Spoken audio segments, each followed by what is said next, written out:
Hello, good morning. कैसे हैं आप लोग सभी लोग?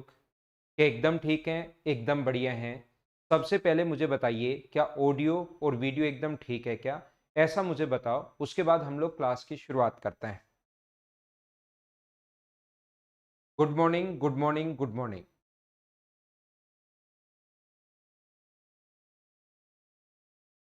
मैं एकदम बढ़िया, प्रॉपर है, परफेक्ट है। तो आइए फिर हम लोग शुरुआत करते हैं आज की क्लास।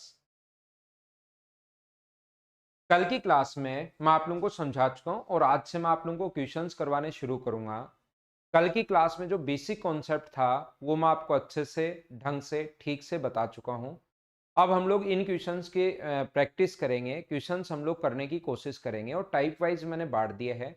1 2 3 4 5 6 ऐसे टोटल 12 टाइप्स बनाए गए हैं प्रॉफिट एंड लॉस के, ताकि आप लोग सिस्टमेटिक तरीके से अच्छे से समझ सको। मुझे बताइए कि आप लोगों को याद है क्या कि प्रॉफिट परसेंट या लॉस परसेंट हमेशा और हमेशा होता है कॉस्ट प्राइस का, और अपने पास जो डिस्काउंट मिलता है वो हमेशा मिलेगा मार्क प्राइस पर। डिस्काउंट जो मिलेगा हमेशा मार्क प्राइस पर मिलेगा, और डिस्काउंट देते ही जो प्राइस आता है वो सेलिंग प्राइस होगा। कोई भी चीज अगर आप लोग खरीदते हो 1,000 रुपए की, या अपने पास ये मार्क प्राइस था इस पर 1,000 रुपए, और वो अगर इस पर 10% या 20% या 15% छूट दे रहा है, तो 20% इसका होगा 200। तो अपने पास ये जो 800 होगा ये अपने पास सेलिंग प्राइस होगा। यानी सेलिंग प्राइस निकालने के लिए आपने क्या किया, जो भी मार्क प्राइस था उसको इंटू कर दिया 80/100 से, तो अपने पास सेलिंग प्राइस आ जाएगा। यानी कि सेलिंग प्राइस निकालने के लिए हम लोग क्या करते हैं, जो भी अपने पास मार्क प्राइस है इसको इंटू करते हैं हम लोग 100 माइनस डिस्काउंट अपॉन 100 से, तो ये अपने पास आंसर आ जाएगा। बोलिए एकदम ठीक है क्या? डिस्काउंट परसेंट जो भी गिवन है तो अपने पास सेलिंग प्राइस आ जाएगा। बताइए ठीक है क्या? ये छोटी छोटी चीजें हैं लेकिन ये आप लोगों को पता होनी चाहिए। मैं आपको समझाना क्या चाह रहा हूं, ध्यान से सुनना और समझने की कोशिश करना।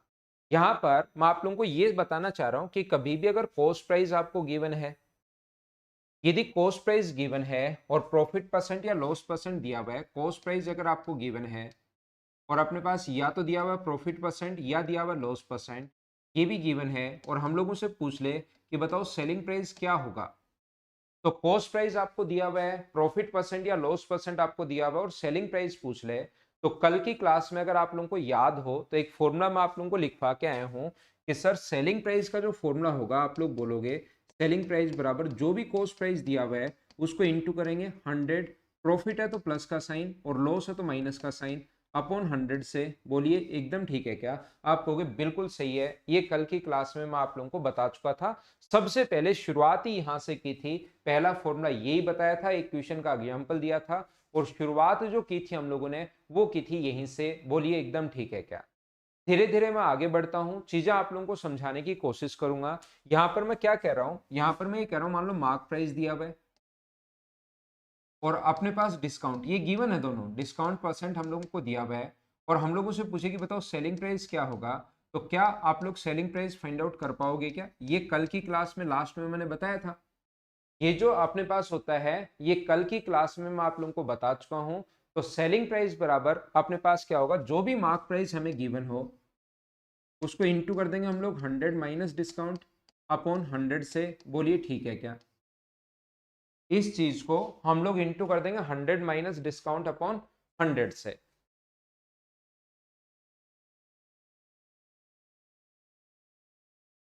तो यहां पर अपने पास ये भी देखिए, अपने पास सेलिंग प्राइस है, पहले वाला भी अपने पास सेलिंग प्राइस हम लोगों ने फाइंड आउट कर लिया किससे, कॉस्ट प्राइस से।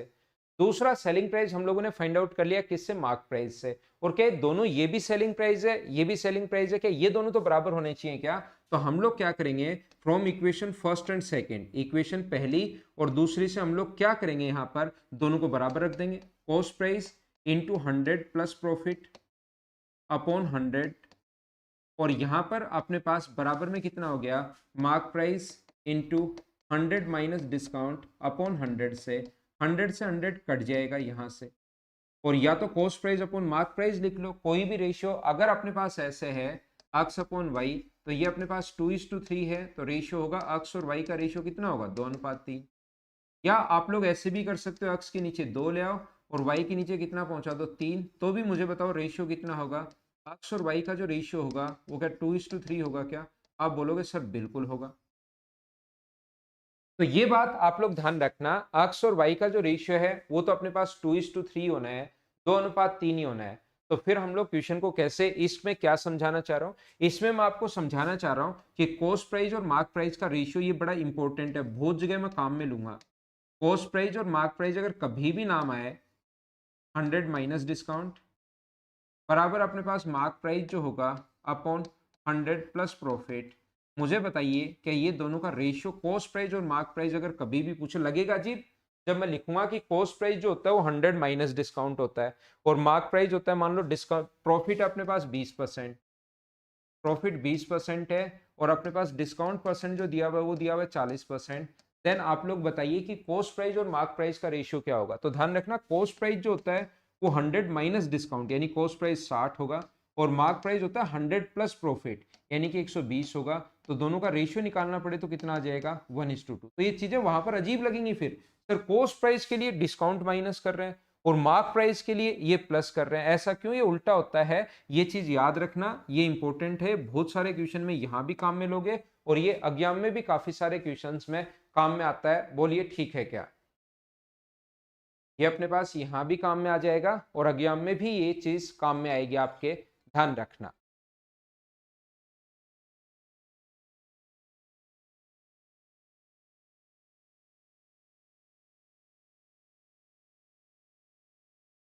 आइए अब मैं आपको क्वेश्चंस करवाता हूं। क्वेश्चन करने की शुरुआत हम लोग करते हैं। ए ने कोई सामान बी को बेच दिया, बी ने कोई सामान सी को बेच दिया, सी ने कोई सामान डी को बेच दिया। मान लो ऐसा जो क्वेश्चन हो, ए ने कोई वस्तु 5,000 रुपए की खरीदी, ए परचेज एन आर्टिकल ऑफ 5,000। ए ने किसी वस्तु को 5,000 रुपए की खरीदी है और ए ने बी को बेच दिया। ए ने बी को बेचा है कितने पर? 20% प्रॉफिट पर, 20% प्रॉफिट पर बेच दिया।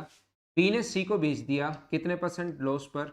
10% लॉस पर। लॉस है तो माइनस का साइन और प्रॉफिट होता तो ऊपर की तरफ प्लस का साइन। ये पॉजिटिव है, ये नेगेटिव है। तो बताइए सी ने इसके लिए कितने रुपए चुकाए, सी ने इस वस्तु के लिए कितने रुपए चुकाए। तो पहला तरीका तो सीधा सीधा आपके पास है, ए का कॉस्ट प्राइस। पहला मेथड ऐसे क्वेश्चन के लिए क्या हो सकता है, यहां पर ध्यान से सुनने की कोशिश करना। ए ने किसी वस्तु को 5,000 रुपए का खरीदा और 20% प्रॉफिट पर बी को बेच दिया। तो मुझे बताओ बी को जब बेचेगा तो इसका 20% निकाल लो, क्या 20% 1,000 ही होगा क्या? तो कितने का बेच दिया? 6,000 का। 6,000 में से बी ने सी को 10% लॉस पर, तो इसका लॉस 10% का 600 होगा क्या? तो सी कितने का खरीदेगा? 5,400 का। ये बिल्कुल आसान छोटा सा क्वेश्चन है, सीधा सीधा हम लोग ऐसे कर पाएंगे। लेकिन मेरा काम ये क्वेश्चन समझाना नहीं है, मेरा काम है कि मैं आपके कॉन्सेप्ट क्लियर करूं कि इन क्वेश्चंस को हम लोग कैसे सोचते हैं। क्या कोई दूसरा तरीका? दूसरा तरीका आप लोग देख लो। सेकंड मेथड पर अगर हम लोग काम करें तो दूसरा तरीका क्या होता है कि अगर ये 20% लाभ पर बेचता है 5,000 को, 20% प्रॉफिट पर बेचे तो गुना कर देंगे 120/100 से, 10% लॉस पर बेचे तो गुना कर देंगे 90/100 से और इसको सोल्व करोगे तो अपने पास 5,400 ये अपने पास आ जाएगा।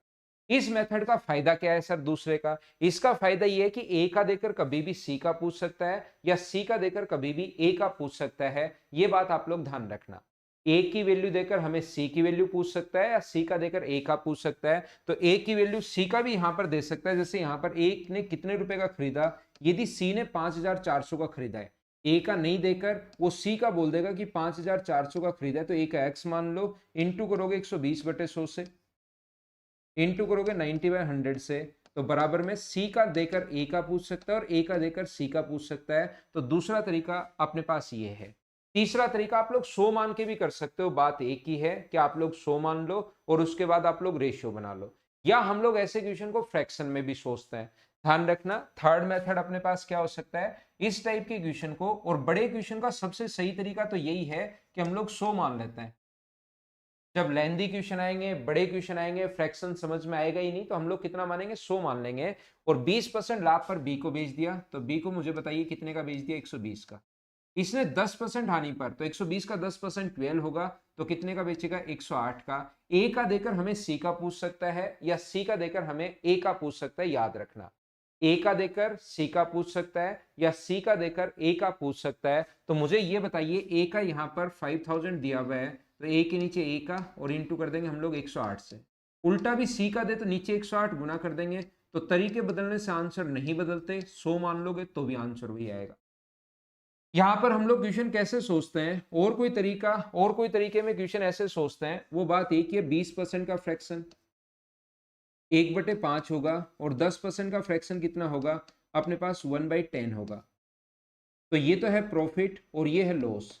नीचे वाले को मानते हैं कॉस्ट प्राइस, और प्रॉफिट है तो ऊपर वाला प्रॉफिट है, लॉस है तो ऊपर वाला लॉस है। 5 का खरीद के कितने का बेचोगे, तो आप कहोगे सर 5 का खरीद के हम लोग 6 का बेचेंगे, प्रॉफिट पर बेच रहे हैं। और यहाँ 10 का खरीद के कितने का बेचोगे, 9 का। अगर इधर से उधर कुछ कटे तो काट लिया करो, क्रॉस मल्टीप्लाई। तो मुझे आप लोग एक बात बताओ, यहाँ पर ध्यान से सुनना। इससे पहले ये समझ लो, ए ने बी को, इसको भी मैं समझा दूंगा, ये बात भी मैं बता दूंगा क्या है क्या नहीं है। उससे पहले मैं ये बता रहा हूं कि यहां से ए और बी का अगर रेशियो निकालूं, तो मुझे बताइए, ए ने 5 का खरीदा और 1 लाभ पर बेच दिया, बी को कितने का बेच दिया, 6 का। अगर मैं बी और सी की बात करूं, बी ने, इसका मतलब बी ने सी को 10% हानि पर तो 10 का खरीदा और बेच दिया कितने का, 9 का। और क्या आप लोग यहां से ए अनुपात बी अनुपात सी बना सकते हो क्या? आप कहोगे सर जरूर बना सकते हैं, ये तो एक दो बार आपने बताया है। तो ए अनुपात बी अनुपात सी आप लोग कैसे बना सकते हो? यहां पर इसका इंटू इससे करते हैं दोनों से, और लास्ट में इसका इंटू इससे करते हैं। क्या कभी समझाया है क्या? रेशियो पढ़ाऊंगा तब मैं आपको वापस बता दूंगा। उम्मीद है ये बात मैंने आप लोगों को समझाई होगी कि इसका इंटू बी का इंटू कॉमन का इंटू दोनों के साथ, और लास्ट में इसका इंटू, तो ये कितना होगा 50, और ये कितना होगा अपने पास 60, और ये कितना होगा 54, ये अपने पास आ जाएगा। बोलिए एकदम ठीक है क्या? अब एक का मान ए का देकर सी का पूछ सकता है या सी का देकर ए का पूछ सकता है। यहां पर मैं कहना चाहूंगा आपको, क्या बी की आपको जरूरत है क्या? मुझे आप लोग एक बात बताइए, ए का देकर सी का पूछेगा या सी का देकर ए का पूछेगा, तो ऐसे क्वेश्चन में बी को निकालना जरूरी है क्या? हम लोग इन दोनों को इंटू कर ले, ए का आएगा, इन दोनों को इंटू कर ले, सी का आएगा, बीच वाले की जरूरत हमें है ही नहीं। तो बीच वाले बी का क्यों निकाले हम लोग? इसलिए क्वेश्चन हम लोग कैसे सोचते हैं, यही क्वेश्चन डायरेक्ट ऐसे सोचते हैं कि 5 का खरीदा, 6 का बेच दिया, और इसने 10 का खरीदा, कितने का बेच दिया, 9 का। और यहां इंटू कर लेते हैं ये 50, और यहां इंटू कर लेते हैं 54, तो ये डायरेक्ट आ जाता है ए का, ये डायरेक्ट आ जाता है सी का। ए का देकर सी का पूछ सकता है, सी का देकर ए का पूछ सकता है, वो तो कुछ भी पूछा जा सकता है। और वो कैसे कैसे क्वेश्चन बन सकते हैं उसकी चिंता आपको नहीं करनी, वो सारे क्वेश्चंस मैंने बनाए हैं। बस एक बार मैं चाहता हूं कि एक क्वेश्चन से आपके कॉन्सेप्ट क्लियर हो, सारे के सारे की क्वेश्चन को हम लोग कैसे सोचते हैं। आप लोगों को अगर 5000 से शुरुआत करनी है, सीधा सीधा कर लो। यहां से 5000 लगातार क्वेश्चन लास्ट में सोल्व करना चाहते हो, ऐसे कर लो। आप लोग 100 मान के कर सकते हो। आप फ्रैक्शन से फिर ए अनुपात बी बना लो, बी अनुपात सी बना लो, ए बी सी बना लो। या बी की जब जरूरत है ही नहीं तो क्यों बनाए हम लोग बी? अगर जरूरत होगी उस टाइम बनाएंगे, तो तरीका आना भी चाहिए। तरीका आप लोगों को सीधा सीधा ये रटा हुआ नहीं होना चाहिए कि ये रट ले और बात खत्म, क्योंकि कभी बी की जरूरत पड़ जाएगी। अगर जरूरत पड़ेगी तो हम लोग बनाएंगे, जरूरत नहीं पड़ेगी तो हम लोग नहीं बनाएंगे। तो मेथड तो आना चाहिए ना, कॉन्सेप्ट तो क्लियर होना ही चाहिए आपका। ठीक है ना? ए का देकर सी का पूछ सकता है या सी का देकर ए का पूछ सकता है, याद रखना आप लोग। आइए क्वेश्चंस में अपलोड करता हूं आपके लिए, उसके बाद आपको चीजें ज्यादा समझा पाऊंगा। शुरुआत करते हैं क्वेश्चन की। कॉन्सेप्ट आपका क्लियर हुआ होगा कि मैं आपको बता क्या रहा था। नहीं तो क्वेश्चंस में हो जाएगा, जब भी हम लोग क्वेश्चन करेंगे उस टाइम अपने पास हो जाएगा।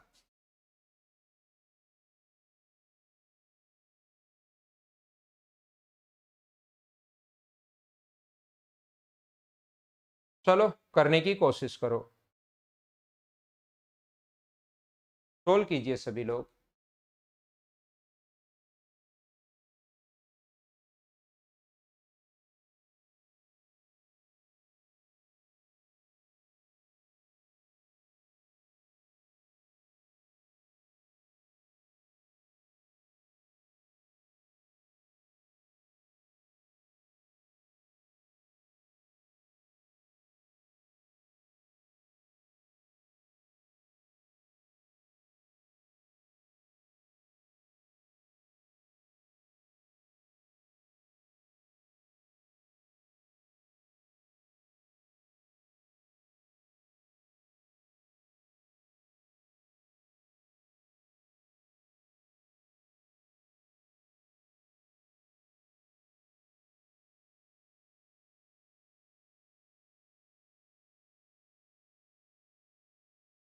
आसान क्वेश्चन से शुरुआत कर रहे हैं, धीरे धीरे हम लोग आगे बढ़ेंगे, कॉन्सेप्ट हमारे क्लियर होते जाएंगे, आगे बढ़ते जाएंगे, क्वेश्चन धीरे धीरे आगे की तरफ बढ़ते रहेंगे। ध्यान से सुनने की कोशिश करना। ए ने किसी वस्तु को 20% लाभ पर बेच दिया, बी ने सी को 25% लाभ पर बेच दिया, सी ने 225 रुपए चुकाए, तो ए ने उस वस्तु के लिए कितने रुपए चुकाए? तो हम लोग क्या करेंगे, ए ने हमें नहीं पता कितने रुपए चुकाए, तो हम लोग क्या करेंगे, ए ने मान लेंगे कि x रुपए यहाँ पर चुकाए। 20% लाभ पर बी को बेच दिया, तो बी को बेच दिया 120/100 से। बी ने 25% लाभ पर बेच दिया, तो 25% अगर प्रॉफिट पर बेचा है तो इंटू करेंगे 125/100 से, और बराबर में अपने पास कितना आ जाएगा, 225 सी के लिए कॉस्ट प्राइस। 25 से कट गया 5 बार, और 25 से कट रहा है कितनी बार, 4 बार। 0 से एक 0 कट रहा है, 4 से कट रहा है 3 बार, 15 नीचे जाएगा तो 15 बार कट जाएगा, और यहाँ से सोल्व करोगे तो अक्स की वैल्यू कितनी आ जाएगी, 150। पहला तरीका, इस टाइप से आप क्वेश्चन को सोच सकते हो कि अपने पास ये है। दूसरा तरीका, क्या आप लोग ऐसे सोच सकते हैं क्या कि अपने पास ए का मान लो? ये सारे के सारे तरीके अगले क्वेश्चन में नहीं बताऊंगा, एक बार बेसिक कॉन्सेप्ट में समझा चुका हूं, दूसरा यहां पर बता रहा हूं। अब आगे जब भी आगे चलूंगा, कॉन्सेप्ट 3 4 तरीके होते हैं, इसके क्लियर होने चाहिए दिमाग में। कोई सा भी हम लोग तरीका लगाएंगे जो सबसे ठीक होगा, जहां पर हम लोग नहीं फंसेंगे, लगता है बहुत